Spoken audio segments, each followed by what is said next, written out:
रहीम अस्सलाम वालेकुम। Harvard academy की तरफ से आपको वेलकम कहते हैं।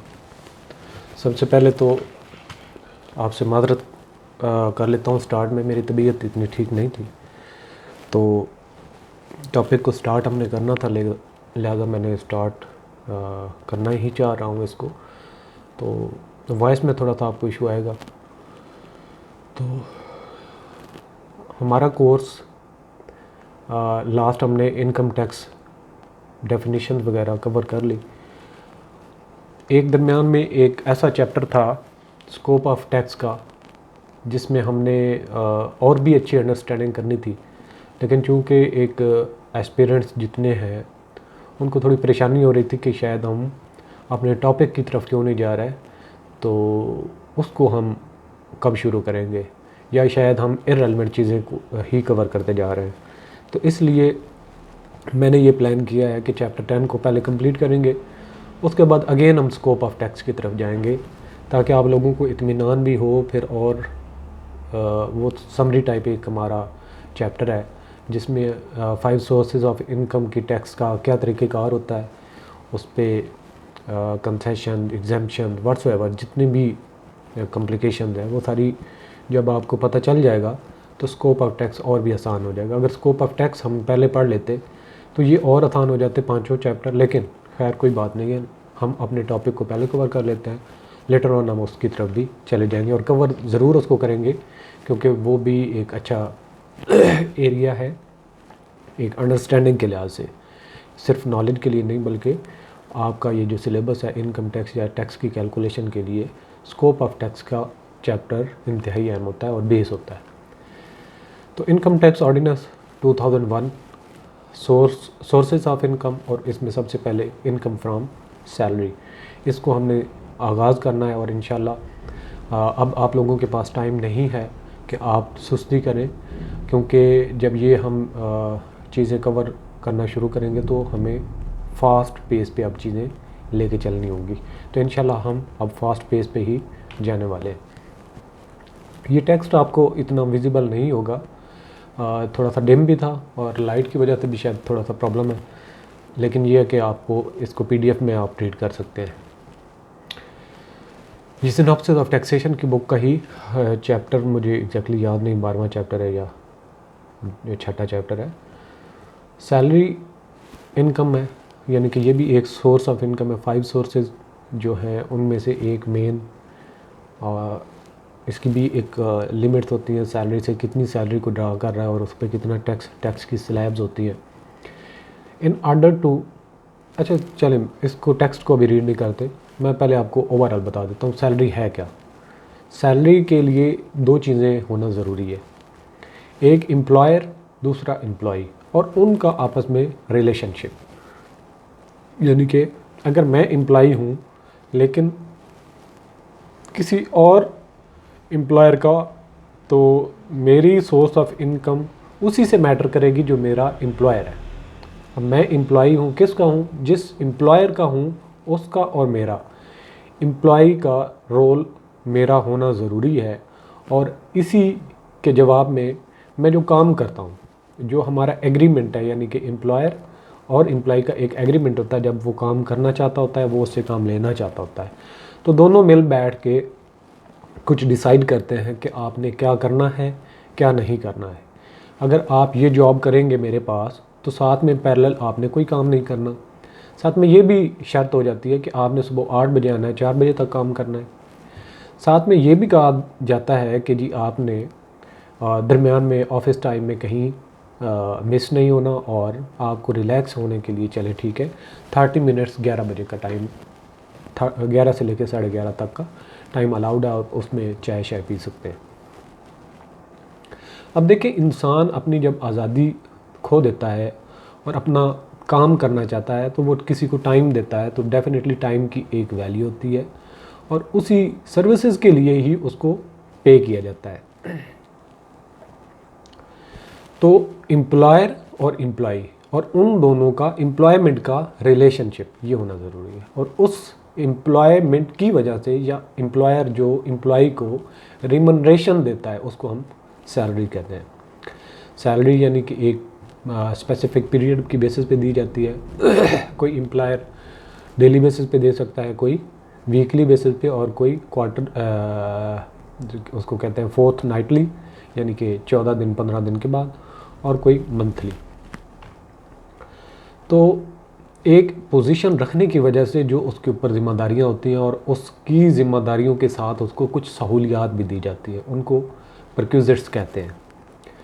तो उनकी भी कुछ कीमत होती है। तो हमने ये सारी चीज़ें कंसीडर करनी होती है कि उसकी कितनी सैलरी है, उसमें कितने अलाउंसेस हैं, कौन कौन से अलाउंसेस सैलरी में शामिल होंगे, और परक्विजिट्स कैसे कंसीडर किए जाएंगे, और फर्दर कोई लायबिलिटी जो एम्प्लॉय की थी, एम्प्लॉयर ने उसको कंट्रीब्यूट किया, ये इन लिeu ऑफ सर्विसेज भी हो सकता है, इन लिeu ऑफ सैलरी भी हो सकता है।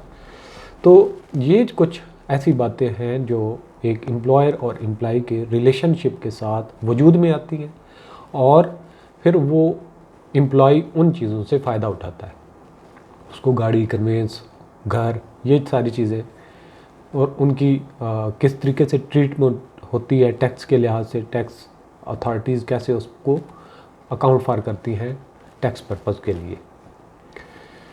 तो अब हम ज़रा टैक्स की तरफ जाते हैं, तो आप लोगों को ये चीज़ें समझ आ जाएंगी वन बाई वन। कहीं पे मुझे डिटेल बताने की ज़रूरत होगी तो मैं बताऊंगा। In order to render an income chargeable under the head salary, the relationship of the employee and employer must exist between the payer and payee. एक पे करने वाला है, दूसरे को पे किया जा रहा है, तो दोनों के दरमियान में एम्प्लॉयर और एम्प्लॉय का रिलेशनशिप होना ज़रूरी है। अगर दोस्त एक दूसरे को दे देते हैं तो उस पर सैलरी के हेड में वो नहीं आएगा। अगर कोई दूसरे को गिफ्ट दे देता है वो सैलरी के हेड में नहीं आएगा, क्योंकि वो एम्प्लॉयर और एम्प्लॉय नहीं है।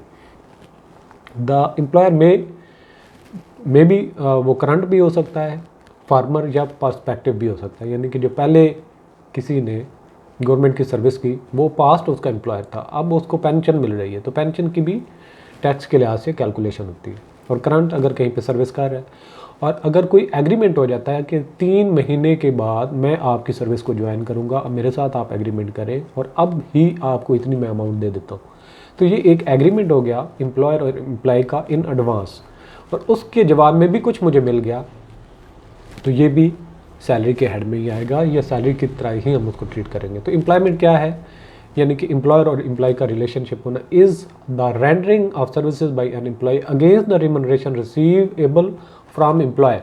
ये डेफिनेशन है कि सर्विसेज जो एम्प्लॉयर के लिए सरंजाम देता है और उसके बदले में उसको कुछ मुआवजा मिलता है, तो उसको हम कहते हैं एम्प्लॉयमेंट। नंबर 1, ये एम्प्लॉयमेंट कैसी हो सकती है, ए डायरेक्टरशिप और any other office involve in the management of A company. एक डायरेक्टर हो सकता है या मैनेजर हो सकता है जो कंपनी के मामलात को मैनेज करे, तो ये भी एम्प्लॉई है।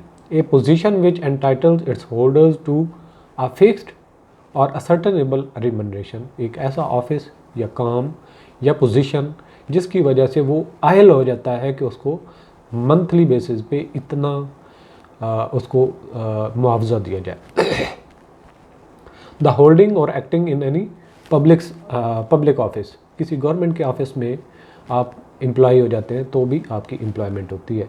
तो एम्प्लॉय क्या हुआ, mean an individual who is engaged in an employment. Employment एक घर है जिसके अंदर एक एम्प्लॉयर है, दूसरा एम्प्लॉय, यानी कि सरबराह है, दूसरा मताहित है। तो जो मताहित होगा उसको एम्प्लॉय कहेंगे, और जो सरबराह होगा means any person who engage and remunerate the employee, जो एम्प्लॉय को उसका मुआवजा देता है और उससे सर्विसेज लेता है, काम करवाता है। अब सैलरी पे जाएं तो सैलरी में क्या क्या चीज़ें शामिल होंगी, ये आपने 13 जो चीज़ें हैं इनको पॉइंट आउट, माइंड में थोड़ा सा स्पेस देनी है, बिल्कुल रट्टा लगाने की ज़रूरत नहीं है। जब सामने आए तो आपको पता होना चाहिए कि ये इसमें आता है या नहीं। सैलरी इज़ अ रिवार्ड, किसका है, जो सर्विसेज, जो काम हम करते हैं उसके जवाब में जो हमें पैसा मिलता है या उसके बदले में जो हमें पैसा मिलता है उसको हम सैलरी कहते हैं। ये क्या है, रिकम्पन्स ऑफ फॉर सर्विसेज परफॉर्म। ये जो किसी ने काम किया होता है तो उसको कंपनसेट करने के लिए, उसका बदला देने के लिए उसको पैसे जो दिए जाते हैं उसको कहते हैं सैलरी। अगर हम इसको और थोड़ा सा तंग करें, मतलब इसको लिमिटेड सेंस में देखें, in a more limited sense a fixed periodical compensation paid by an employer for the services rendered by the employee is termed as salary। कि एक एम्प्लॉयर है, एम्प्लॉई है, दोनों का एग्रीमेंट हुआ, एम्प्लॉई ने काम किया और एम्प्लॉयर ने उस काम के बदले में उसको पैसा दिया, तो ये सैलरी है। For the purpose of tax, income tax salary mean any amount received by an employee from any employment. तो सैलरी से मुराद जब टैक्स की माध्यम में देखते हैं तो इससे मुराद क्या होता है, इंक्लूड्स कोई भी पे हो जिसके साथ पे हो, यानी कि स्पेशल पे है, बेसिक पे है, एजुकेशन पे है, व्हाट्सएवर।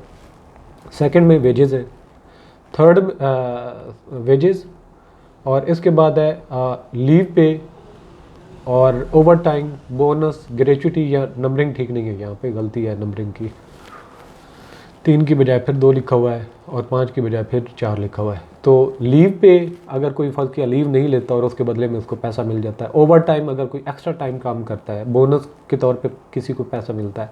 ग्रेचुटी जब रिटायरमेंट आप लेते हैं और पेंशन आपकी नहीं बनती तो कुछ पीरियड के लिए जो आपको सालाना बेसिस पे कैलकुलेशन करके ग्रेचुटी दी जाती है। वर्क कंडीशन सप्लीमेंट, एडिशनल पे फॉर अनप्लेजेंट डेंजरस, यानी कि कोई रिस्क अलाउंस वगैरह, फ़ीस कोई आपको किसी सर्विस के बदले में फ़ीस पे की जा रही है, और आपको अगर कोई कमीशन पे किया जा रहा है, या फिर अलाउंसेज हैं, या इसके अलावा परक्यूजिट्स हैं।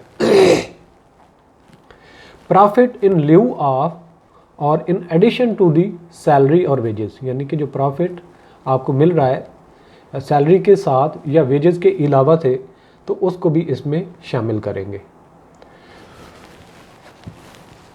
Sorry,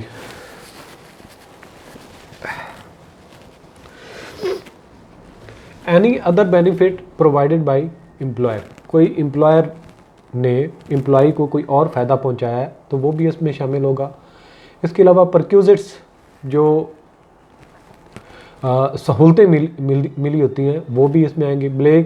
black Law's Dictionary defines the perquisites as emoluments, fringe benefits और अदर इंसिडेंटल प्रॉफिट्स और benefits attaching to an office और पोजीशन, किसी ऑफिस और पोजीशन की वजह से जो इंडिविजुअल को पे किए जाते हैं।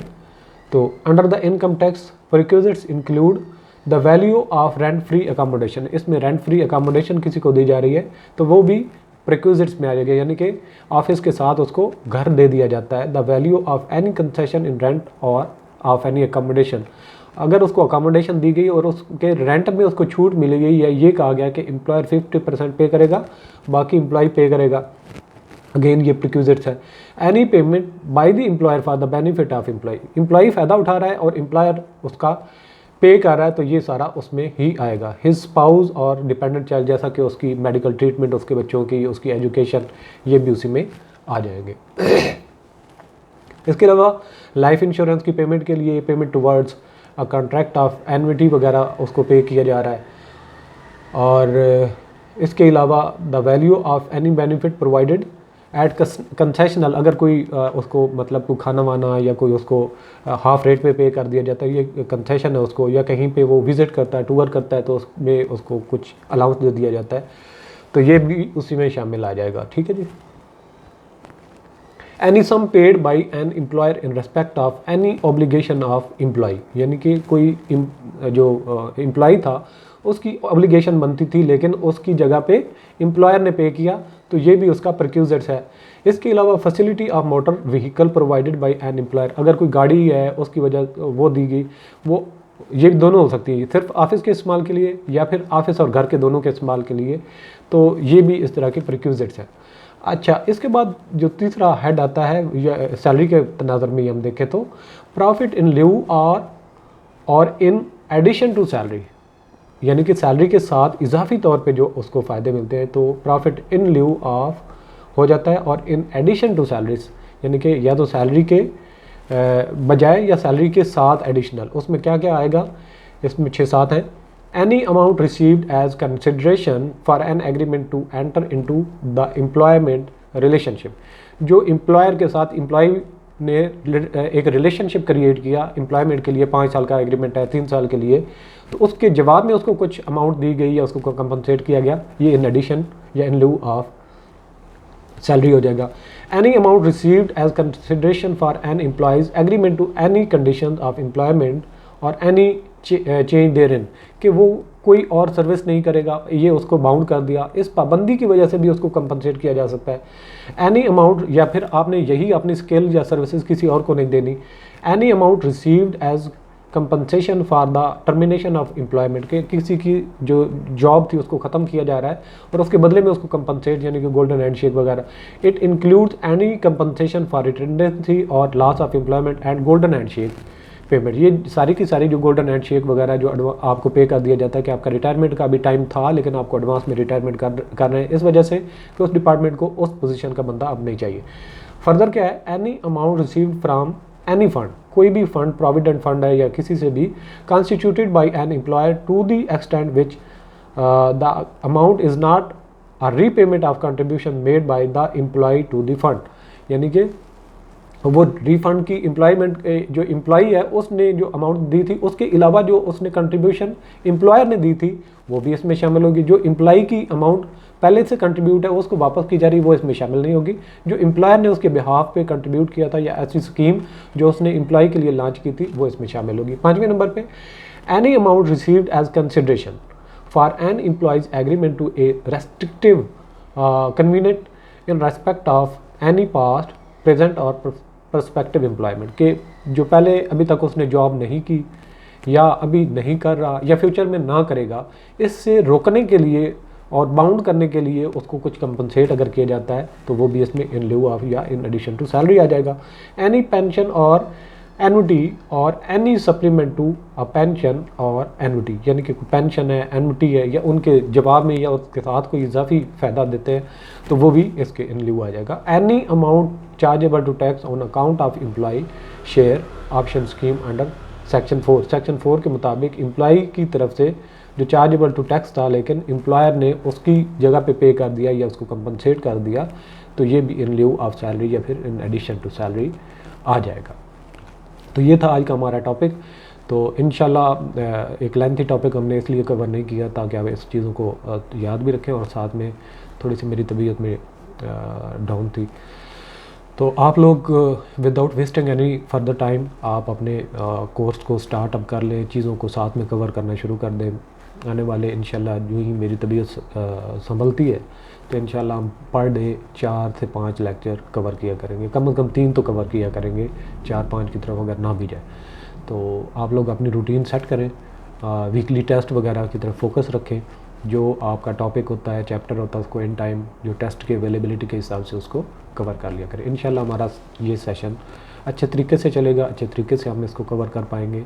तो बस आप लोगों ने थोड़ी सी कंसिड्रेशन रखनी है, तवज्जो रखनी है और इंशाल्लाह सब आसान होगा। ऑल द बेस्ट, अल्लाह हाफ़िज़।